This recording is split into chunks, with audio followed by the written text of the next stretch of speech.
बिस्मिल्लाहिर्रहमानिर्रहीम। अस्सलाम वालेकुम। आप देख रहे हैं DNN न्यूज और मैं हूं गुलाम ज़हरा। अब रुख करते हैं खबरनामे की तरफ। अब होगी खास बचत नेस्ले एवरीडे के साथ।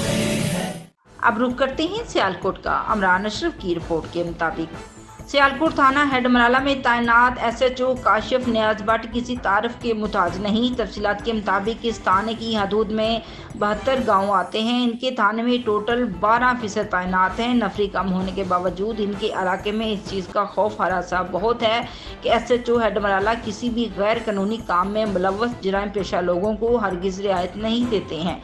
सबसे हटकर एक बात देखने को आई है कि ये थाने में आने वाले साइलिन की तमाम दरखास्तें खुद सुनते हुए मेरिट पर फैसला करते हैं। हमारी टीम की तरफ से इलाके में सर्वे भी किया गया।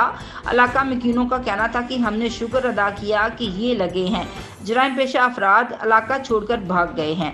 ऐसा ईमानदार SHO काशिफ नियाज भट्ट जैसा हर थाने में तैनात हो जाए ताकि हमारे पूरे ज़िला सियालकोट को अमन का गहवारा बनाया जा सके। अब तक के लिए इतना ही। मज़ीद खबरों के लिए हमारे साथ रहिए।